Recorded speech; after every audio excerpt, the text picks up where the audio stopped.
Nossas Bíblias lá em Filipenses. Aí a gente está pregando o livro de Filipenses.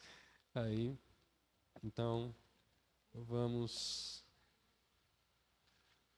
continuar aqui no livro de Filipenses. Vamos ler o versículo 27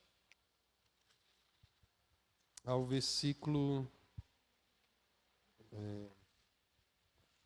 capítulo 1, versículo 27 ao 30. Alguém me empresta um celular, um pesozinho, só para eu estar aqui, para não voar, um celular, alguma coisa que pese. O meu já está segurando aqui, ó. Pronto. Obrigado, Bebeto. Vamos ler aí o versículo 27 a 30, Filipenses capítulo 1. Vivei acima de tudo por modo digno do evangelho de Cristo, para que eu indo ver-vos ou estando ausente, ouça no tocante a vós outros, que estáis firmes em um só espírito, como uma só alma, lutando juntos pela fé evangélica. E que em nada estáis intimidados pelos adversários, pois o que é para eles prova evidente de perdição, é para vós outros de salvação, e isto da parte de Deus. Porque vos foi concedida a graça de padecerdes por Cristo, e não somente de crerdes nele, pois tendes o mesmo combate que vistes em mim, e ainda agora ouvis que é o meu. Vamos orar. Senhor, que o Senhor fale aos nossos corações nessa noite, de maneira graciosa e misericordiosa. No nome de Jesus, amém. Bom, irmãos, prosseguindo aqui na exposição do livro de Filipenses, vou tentar ser mais objetivo para a gente aqui hoje. Não sei se vou conseguir, mas sabe que eu sou difícil de sintetizar o negócio. Mas vou me esforçar um pouco, devido um pouquinho do calor, mas a gente aguenta o calor, né? Aí pela palavra de Deus, não é um problema uns minutinhos a mais. Nem está tão quente assim, né? Então, tá bom, né, não, Josi? Amém, amém. Então vamos lá. Vivendo a vida de modo digno do Evangelho. É o que nós vamos estar falando aqui. Irmãos, nós sabemos que Paulo está preso aqui. E os irmãos de Filipos estão bastante preocupados com ele. Então, preocupados com a vida pessoal do apóstolo, porque eles caminharam com o apóstolo, e foi, como eu mencionei, foi a igreja que estava presente em vários momentos na vida do apóstolo, como também eles estavam pensando o que seria do evangelho uma vez que o apóstolo Paulo morresse em um martírio, né, pelo Império Romano. Então havia uma forte preocupação de ambos os lados, cuidado com o apóstolo, como também com o que vai ser da igreja, das igrejas e da propagação do evangelho se o apóstolo Paulo morrer. Paulo foi um grande plantador de igreja, ou foi o maior plantador de igreja que a gente possa imaginar, e eles então estavam nessa preocupação. Qual vai ser a repercussão para o evangelho se Paulo for preso? Isso pode desencadear diversos problemas. E então a carta é escrita por Paulo para explicar aos irmãos que o mais importante é o evangelho. Irmãos, só no versículo 27 aqui, tem 2 vezes a palavra evangelho citada. Só no versículo 27 que nós lemos. No capítulo 1 são 5 vezes que Paulo menciona o evangelho. Na carta toda, 9 vezes. E o que é que Paulo está começando a carta dizendo para os filipenses? Que o mais importante é o evangelho. E agora nós entramos com ênfase nesse pensamento de Paulo orientando a igreja, dizendo: vocês precisam entender que o mais importante é o evangelho. Por isso, vivam de modo digno do evangelho. Vivam de modo digno do evangelho. Essa era a preocupação do apóstolo, o evangelho. E Paulo quer que a igreja tenha a mesma preocupação, independente se ele esteja presente ou esteja ausente. Se ele morra ou permaneça, seja condenado ou absolvido, o mais importante é o evangelho. O mais importante é o evangelho. Agora, a pergunta para nós: o que é o evangelho? E a gente precisa responder isso nos nossos dias. O que é o evangelho?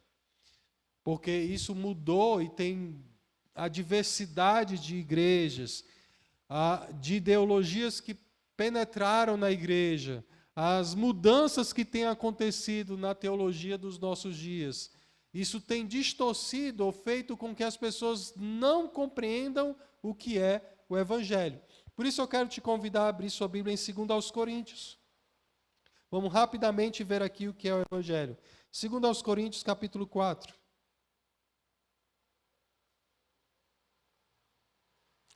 Vá lá para o versículo 3 e o versículo 7.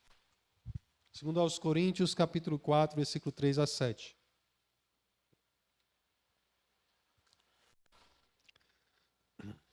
Diz assim: mas se o nosso evangelho ainda está encoberto, é para os que se pedem que está encoberto, nos quais o Deus deste século cegou o entendimento dos incrédulos, para que lhes não resplandeça a luz do evangelho da glória de Cristo, o qual é a imagem de Deus, porque não nos pregamos a nós mesmos, mas a Cristo Jesus como Senhor, e a nós mesmos como vossos servos, por amor de Jesus. Porque Deus, que disse, das trevas resplandecerá a luz, Ele mesmo resplandeceu a nosso coração, para a iluminação do conhecimento da glória de Deus na face de Cristo. Temos, porém, este tesouro em vasos de barro, para que a excelência do poder seja de Deus e não de nós. Irmãos, Paulo vai aqui resumir o que é o Evangelho para nós. Primeiro, que o Evangelho é Cristo, a imagem de Deus. O Evangelho é uma pessoa, e é a pessoa de Cristo, não como um homem somente, mas como aquele que é a imagem de Deus, sendo o próprio Deus. Qualquer outro ensino fora disso não é Evangelho. No versículo 5, chama de Jesus Cristo de como Senhor. Nós pregamos Jesus Cristo como Senhor. Ele é Senhor, Kyrios. Ele é o Senhor sobre o universo. E Ele é o Senhor sobre a vida de todo ser humano. E na cruz foi dado nome acima de todo nome em Cristo Jesus. Ele é o Senhor. O que o Senhor faz? Ele exerce autoridade. Nós não temos um Cristo Papai Noel. Nós não temos um Cristo Aladim, lâmpada mágica. Nós temos o Cristo que é Senhor. Não é um Cristo que está ali à mercê dos nossos desejos, as nossas vontades, que é manipulado pelos nossos artifícios religiosos. Ele é o Senhor. Senhor é aquele que governa, manda e tem autoridade. Esse é o Evangelho. Qualquer outro Evangelho que pregue Cristo diferente de Senhor não é o Evangelho. E aqui o Evangelho diz que Cristo é o Senhor. Versículo 6 vai dizer que Ele é o poder de Deus em nós.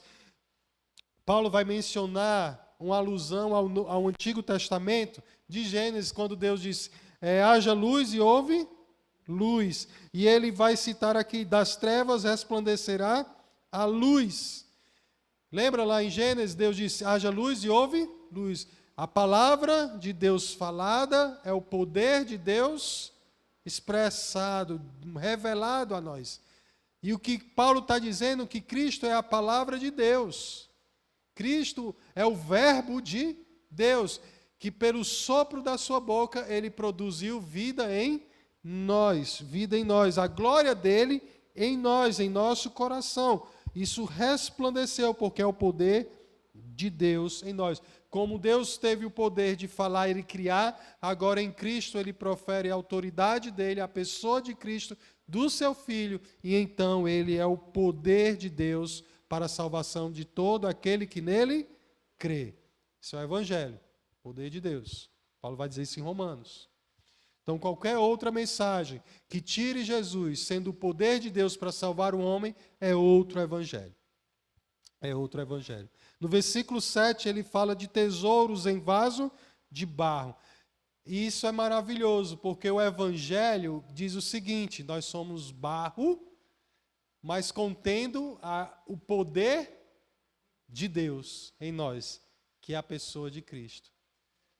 Antigamente, no período do apóstolo, se guardava tesouros em vasos comuns. Por quê? Está lá no vaso na casa comum, o ladrão não vai roubar. Não tinha a época dos nossos avós, que ele guardava debaixo do colchão, enterrava no quintal, né? As coisas, dinheiro, as coisas, né? Ninguém vai atrás ali naquele lugar velho. Um vaso de barro não tem valor. Mas o que eles faziam para guardar o que é precioso? Botava dentro do vaso. E Paulo está dizendo, nós somos esses vasos de barros sem valor, mas que contém em nós o maior tesouro de todos os tempos. Entendeu? O que ele está dizendo? Então, qualquer evangelho que pregue que o vaso é o que tem valor e torna comum Cristo às outras coisas, não é evangelho. O homem é incapaz de ser salvo. O homem por si só não há mérito nele. E nós somos vasos de barro. Nós somos fracos. Nós não agariamos nossa salvação. Não é o nosso mérito que faz Cristo nos salvar. É os méritos do Cordeiro. Daquilo que está em nós, um tesouro inestimável.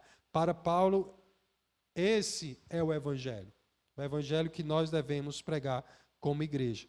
Agora, se o evangelho é tudo isso que nós vimos bem rápido aqui, descrito em 2 Coríntios, Paulo está dizendo aos filipenses, vocês precisam viver de maneira digna desse evangelho.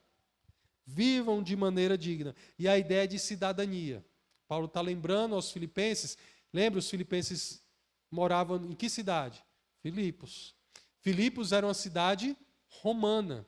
Ela foi promovida como cidade romana. Então, todo mundo que era morador de Filipos, que nasceu em Filipos, foi dado a eles, na época, o direito de ser um cidadão romano. Ser cidadão romano era como você hoje querer o green card, né, nos Estados Unidos. Hoje tem perdido um pouco mais aí, por causa da briga política, essas coisas, mas um tempo atrás todo mundo queria ter a cidadania americana. E Paulo está dizendo assim, Filipenses, vocês sabem o que é ser cidadão romano, mas vocês foram salvos por Cristo. Vocês são cidadãos dos céus. Ele vai mencionar no capítulo 3, no versículo 20, capítulo 3, versículo 20, Paulo vai dizer que a nossa pátria está nos céus. Então nós somos cidadãos dos céus. E Paulo está dizendo, vivam de maneira digna. Viver aqui é uma ordem. Vivam, continue vivendo, é um presente contínuo, continue, vivam hoje, vivam amanhã, vivam depois da manhã e continue vivendo de maneira digna do Evangelho de Cristo. Não importa o que aconteça, exerçam sua cidadania de maneira digna do Evangelho. Onde nós formos, onde estivermos, nós somos crentes em Cristo Jesus, somos cidadãos dos céus. Então nós temos que pensar que o evangelho é mais importante. É mais importante do que o meu negócio, é mais importante do que aquela situação, é mais importante do que meus relacionamentos. Cristo é mais importante. Eu preciso viver de maneira digna do evangelho. Eu preciso viver, é uma ordem, não é uma opção. Ele está mandando, é uma ordem apostólica para mim e para você. Agora, como nós vamos viver de maneira digna? A proposta do Evangelho, irmãos, é servir um só Senhor, é amar um só Salvador, é adorar um só Deus. Então, logo, para se viver o Evangelho, o que é necessário? Cristo. Você precisa andar com Cristo. Eu preciso andar com Cristo. Cristo é uma pessoa a quem nós devemos andar e viver para Ele. Essa é a proposta do Evangelho. Fomos resgatados para viver para Cristo. Para Cristo. Então, vivam de maneira digna. Como? Paulo vai mencionar aqui. E agora Paulo vai, voltando lá para Filipenses, capítulo 1. Paulo ele vai mencionar no versículo 27 ainda que existem duas esferas que nós precisamos estar atentos. Uma é interna. A igreja precisa viver em unidade. A outra, existe uma batalha externa, que a igreja precisa ter prontidão. Precisa estar pronta para lutar pela fé evangélica. Então, irmãos, existem dois lados aqui. Paulo manda, sejam firmes ou constantes. No versículo 27 ele vai dizer, quer que eu esteja presente ou ausente, que eu ouça no tocante a vós outros que estáis firmes, ou constante. Paulo está dizendo, se eu estiver presente ou ausente, vocês sejam crentes do mesmo jeito. Se eu for no seu trabalho, se eu for na sua escola, se eu for, seja onde for, você vai viver a vida cristã do mesmo jeito. Paulo está dizendo, ausente ou presente, sejam crentes que vivem de maneira digna. Eita, o pastor chegou. Eita, você é outra pessoa, né? Eita, minha mãe não sei o quê. Ai, meu pai agora. Ai, meu não sei o quê. Aí a gente começa a mudar o comportamento, por quê? Porque alguém chegou e eu estou fingindo ser o que eu não sou. E Paulo está dizendo, vocês vão viver se eu estiver presente ou ausente do mesmo jeito. Porque Cristo é o Senhor sobre a vida de vocês. Porque o Evangelho é mais importante. Então vivam de maneira digna. É muito bom quando a gente escuta testemunho dos irmãos fora da igreja. Bons testemunhos, né? A gente escuta bom testemunho, é bom. Tive lá no trabalho do Velto, e como é bom ouvir o testemunho dele, naquele, que ali é uma arena, né? Para ele testemunhar de Cristo. E eu chego lá, a gente está comprando algumas coisas lá, e eu chego lá, só escuto coisa boa. Testemunho. Só olha, tu é um servo de Deus. Como é bom a gente ouvir isso. Né? De pessoas não crentes. Talvez, eu não sei nem se era crente, mas testemunha da integridade e fidelidade de um servo de Deus.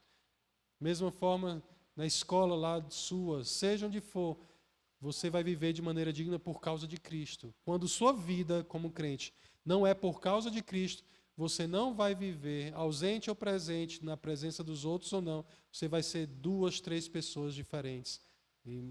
Não estou falando que em algum momento nós vamos falhar aí com alguém, alguma coisa. Mas eu estou dizendo que a nossa vida vai ser a mesma, independente de onde nós formos e estivermos, por causa de Cristo. E a unidade da igreja, Paulo vai dizer o texto, sejam firmes, ou seja, fiéis, constantes, em um só espírito, como uma só alma. Ele está falando da unidade da igreja. Vocês precisam preservar a unidade da igreja, lutando pela fé do Evangelho. Então, existe aqui 2 campos de ação. Internamente a igreja. Externamente, uma batalha que travamos como povo de Deus. E aqui eu quero pensar com vocês sobre as implicações desta batalha. Porque Paulo vai dizer o seguinte, busquem a unidade da igreja. Porque nos versículos posteriores aqui, ele vai dizer no versículo 30 assim, pois tendes o mesmo combate que vistes em mim, e ainda agora ouvis que é o meu. O combate de Paulo é o mesmo combate da igreja de Filipos. O combate da igreja de Filipos é o mesmo da igreja de Tessalônica. Porque juntos lutamos pela fé evangélica. E a evangélica aqui é o quê? O evangelho. Não é a denominação, não é o grupo religioso que nós denominamos como evangélicos. Tá certo? Lutar juntos pela fé evangélica é o evangelho que eu mencionei, o que é o evangelho.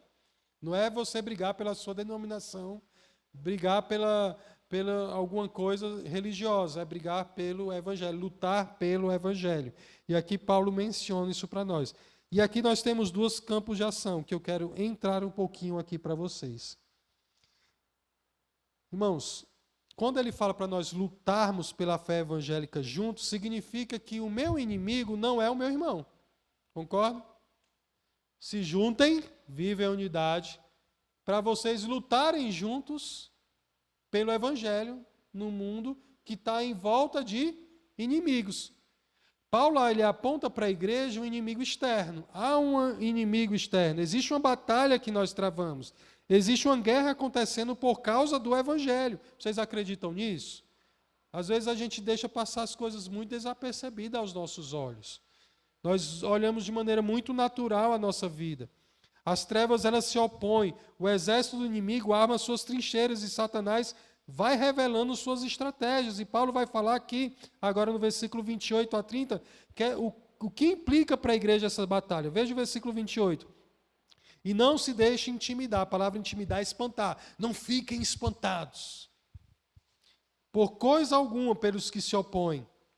Pois tudo isso para eles é prova de destruição. A palavra destruição aqui é usada em 2 Pedro 3,17 para falar da condenação dos ímpios. Então, que inimigo Paulo está mencionando aqui?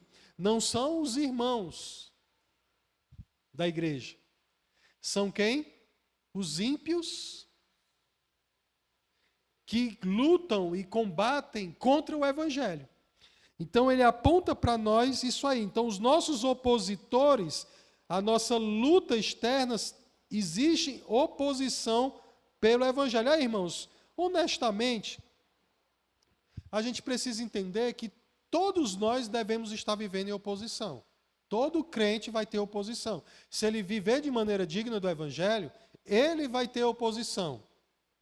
Comece a falar para alguém, um amigo seu, uma amiga, seja quem for, sobre o padrão de Deus de casamento e família. Comece a falar que a atitude dele não é uma atitude correta e sim pecaminosa.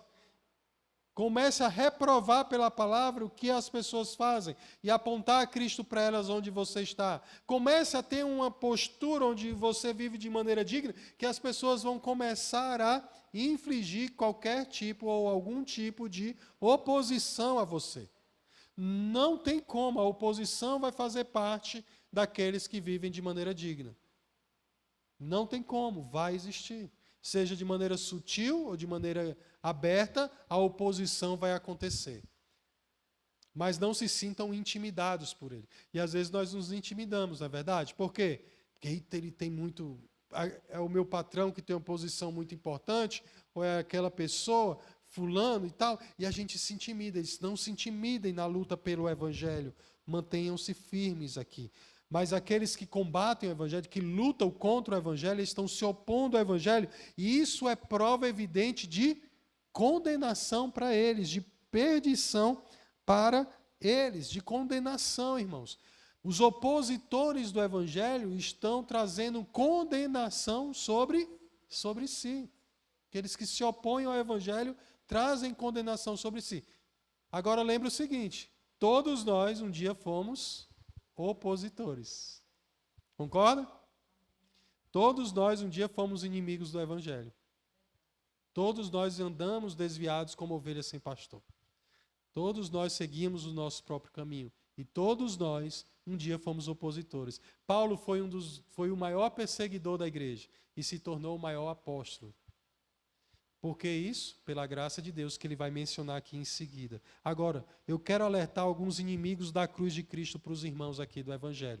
Paulo, no capítulo 3, quando a gente entrar, eu vou destrinchar isso para vocês. Mas eu quero mencionar aqui. No capítulo 3, versículo 17, ele vai mencionar o perigo dos falsos obreiros. Quem são os falsos obreiros? São os ímpios que penetram na igreja e exercem sua influência na igreja. Eles são sorrateiros, eles são falsos obreiros. O Deus dele é o ventre dele. O que é isso? Ele conduz a igreja, conduz o rebanho voltado para si mesmo, para suas próprias satisfações. Aquilo que Paulo diz, dando coceira nos ouvidos. São falsos obreiros. Como é que você consegue penetrar e destruir uma trincheira de proteção, de soldados? Pensa, Paulo estava pensando em soldados romanos. Alexandre o Grande, quando ele teve a luta dele com... Eu esqueci o nome do rei. Ele estava com o seu exército em menor quantidade, ele montou uma estratégia. A estratégia dele foi o seguinte: nós vamos montar colunas e o rei persa ficava no centro de comando do exército dele enorme e dando os comandos. Então, para penetrar e para matar o rei era uma coisa impossível. Precisava quebrar a proteção que o rei tinha dos seus melhores soldados, do seu grande exército. Então, Alexandre sabia que indo de frente ali ele não conseguiria. Sabe o que foi que Alexandre o Grande fez? Estrategicamente, ele diz assim: nós vamos avançar para a direita e eu, com a minha cavalaria, nós vamos puxar o exército dele para o outro lado, a cavalaria dele. É o que Alexandre fez: quebrou a proteção do rei. Ele foi para longe com a cavalaria, com alguns soldados, os melhores homens dele, e o que ele fez? Puxou toda a guarda real do rei para persegui-lo, porque matar Alexandre acabaria a guerra. Deixou a proteção do rei. O que aconteceu? Quando ele chegou longe e percebeu que eles estavam, ele deu meia volta rápido e voltou e foi penetrar na guarda do rei para matar o rei. Quase matou o rei. Ele conseguiu fugir. Mas Alexandre não matou ele, porque o seu exército do lado direito, da sua guarnição, o fronte de guerra do lado direito dele, estava perdendo muitos homens. Então ele foi lá ajudar os homens, em vez de matar o rei. O que Alexandre fez? Eu preciso quebrar as trincheiras para pegar o rei. O que o diabo faz na igreja? Se a igreja está unida e ela preserva o evangelho, falsos obreiros não vão entrar na igreja. Mas o que o diabo faz? Penetra falsos crentes. E esses falsos crentes começam a exercer liderança. E esses falsos crentes se tornam pastores. E esses falsos pastores desviam o rebanho. Eles conduzem o rebanho para longe do evangelho. Vai penetrando sorrateiramente. Paulo vai falar. Ele anda no meio do povo de Deus, no capítulo 3, versículo 18. E usam o evangelho para benefícios terrenos. Será que a gente vê isso nos nossos dias? Não é não? E muito. Então, cuidado, os inimigos da cruz ou do evangelho é real. Nós precisamos combater. E como a igreja deve combater? Vivendo de maneira digna do evangelho, em unidade, tá bom? Então, cuidado com os falsos obreiros, irmãos. Mantenham o padrão. Não abram mão do padrão bíblico da palavra de Deus. Não abra. Quando Satanás encontra brechas no meio da igreja, ele procura afetar o que temos de mais precioso. O que nós temos de mais precioso? O evangelho. Quando ele penetra na igreja, sorrateiramente no meio da igreja, ele vai afetar a igreja para que a gente perca o que é mais precioso.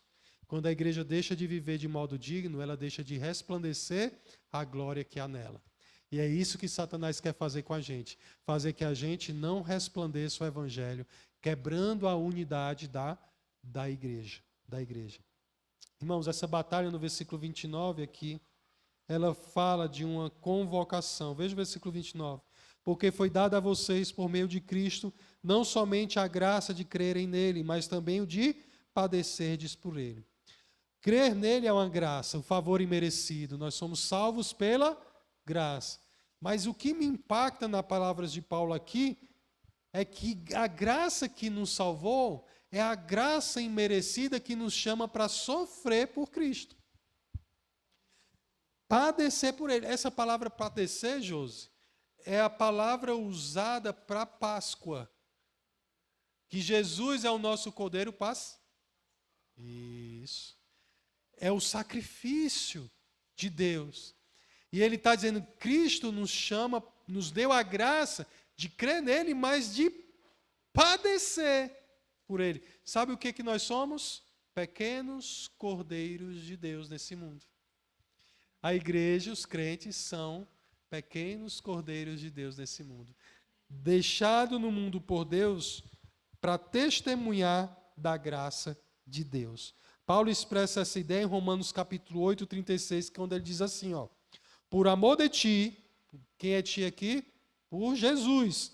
Enfrentamos a morte todos os dias. Somos considerados como ovelhas destinadas ao matadouro. Nós somos pachatos de Deus. Nós somos ovelhas nesse mundo, deixados por Deus, destinadas ao matadouro, por amor de Cristo Jesus. Seguir a Cristo é uma viagem sem volta, é um caminho estreito e apertado e uma morte certa, mas é um final glorioso. Esse é o preço do discipulado, irmãos. E aí eu quero mencionar para vocês algumas coisinhas aqui rápido. Primeiro, vocês sabem quem foi John Hus? John Hus foi um pré-reformador na Boêmia, hoje atual República Tcheca. John Hus veio 100 anos antes de Lutero. Ele foi influenciado por John Wycliffe, um pré-reformador inglês, que começou a pregar a Bíblia na Inglaterra.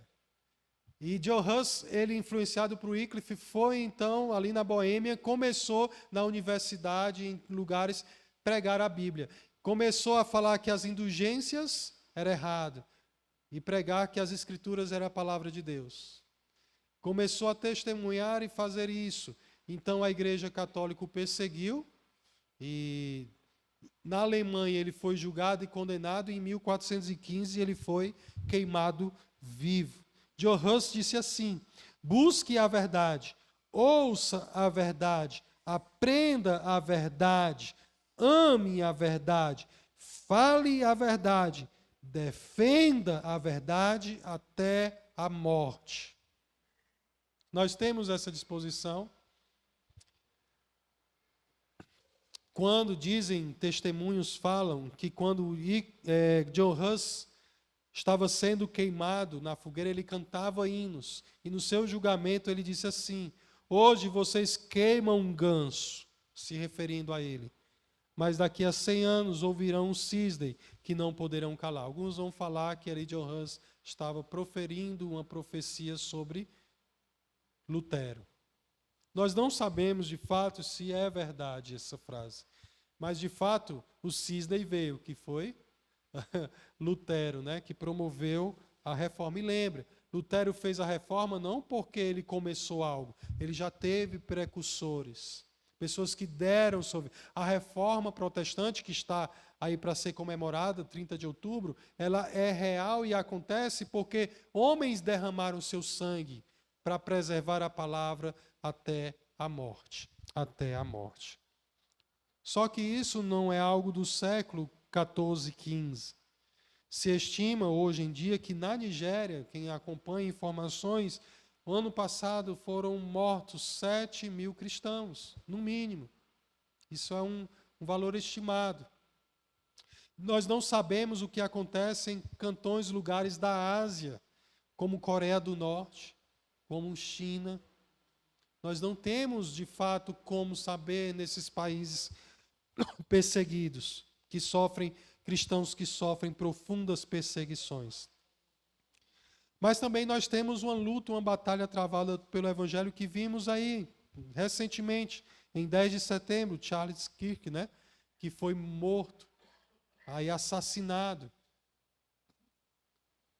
por questões políticas, mas por preservar uma vida de testemunho da verdade, se opondo a ideologias, preservando a palavra de Deus, preservando princípios e valores bíblicos que na sociedade está sendo quebrado cada vez mais.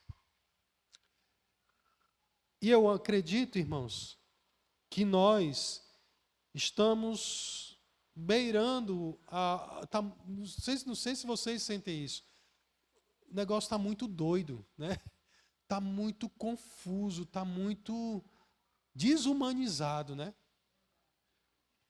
Estão matando, estão rindo. Quando ele foi assassinado, tinham pessoas rindo, aplaudindo, celebrando a morte do homem. Estamos vivendo uma loucura, irmãos. Nós estamos prestes, eu acredito, nosso país, estamos prestes a uma guerra civil. Estamos beirando, aí o mundo todo está um caos, né? O mundo todo está para explodir guerra, aí vai explodir para tudo que é lado. E o nosso país, graças a Deus, é um país muito rico em muitas coisas, mas nós vivemos uma guerra interna que cresce cada vez mais. E deixa eu dizer uma coisa. Fique atento a isso. Quanto mais se intensificar a perseguição aos judeus, os próximos seremos nós. Viu? A gente está vendo a intensificação de uma perseguição aos judeus no mundo. Os próximos são os cristãos conservadores. Tá certo? Então, prestem atenção nisso.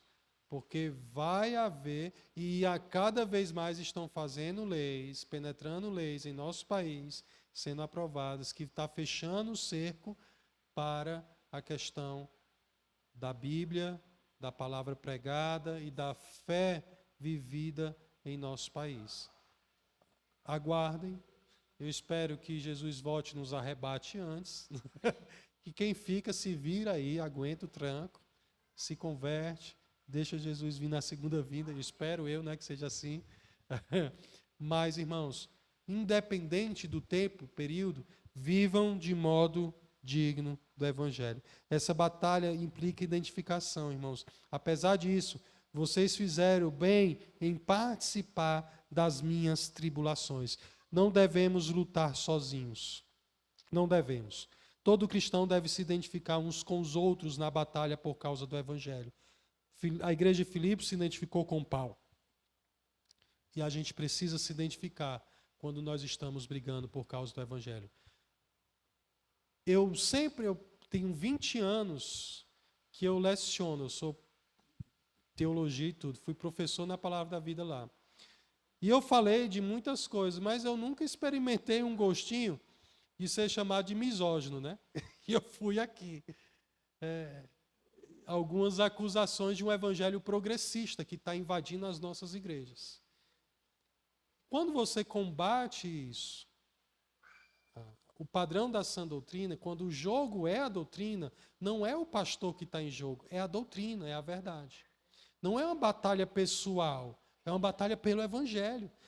E a igreja precisa identificar com a batalha pelo evangelho, não batalha de homens, mas a batalha pelo evangelho. Pelo evangelho. Então tenham muito cuidado, irmãos. Existem doutrinas sorrateiras que têm influenciado o meio evangélico fortemente e têm ganhado força e proporções em nosso meio. Cuidado com o evangelho progressista, cuidado com essas ideias onde distorcem a palavra de Deus. Nós não lutamos sozinhos, nós lutamos juntos.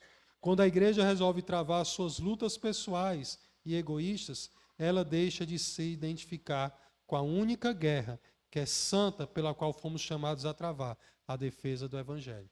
Quando nós estivermos nos perdendo nas nossas lutas pessoais aqui internamente, nós vamos estar deixando de travar a única luta que vale a pena, que é o evangelho. E ela precisa ser travada, irmãos, em unidade. Nossa igreja precisa viver em unidade. O que pode estar quebrando nossa unidade? Interesses pessoais não podem quebrar nossa unidade. É por isso que no capítulo 2, versículo 1 em diante, ele vai falar sobre isso. Sobre o que quebra a unidade da igreja. Nada façais por partidarismo ou vanglória, tende o mesmo sentimento que houve em Cristo Jesus. Ele vai dizer, não quebrem a unidade da igreja por motivos egoístas próprios. Lutem pela fé do evangelho. Vocês são convocados como soldados para lutarem juntos. A sua proteção não é a sua proteção, é do seu irmão ao lado. Se você baixar a guarda, é ele que morre. Não baixe. Sustente para sustentar o seu irmão ao lado. Não desvie o foco por interesse pessoal. Mantenha a unidade do evangelho. Mantenha a unidade da igreja. Uma igreja dividida é a igreja que perde na luta pelo evangelho e Satanás faz com que ela perca o brilho dela. Nós temos que muito ao que trabalhar em nossa igreja. Nós sabemos o que enfrentamos, então precisamos entender. Vamos preservar a unidade da igreja por causa do evangelho. Por causa do evangelho. Então vamos travar essa luta juntos. Irmãos, não trave uma luta pessoal minha, nem do irmão X ou Y. Trave uma luta pelo evangelho. Deixa a palavra exortar e conduzir nossas lutas, nossas ações, nossas questões. Reprove comportamentos egoístas. Reprovem aquilo que nós vamos, no capítulo 2, 1 a 4, mencionar na próxima pregação. Nada façais por partidarismo ou vanglória. Não pense cada um qual quer o seu próprio. Tenha o seu irmão superior a você mesmo. Paulo nos chama à humildade para preservar a unidade. Vamos viver assim, irmãos. Você é falha, eu vou ter que te amar com as suas falhas. Você vai ter que me amar com as minhas falhas. E o pastor é cheio de falhas, como você também. E aí? Você tem a sua imaturidade que a gente vai ter que andar com ela.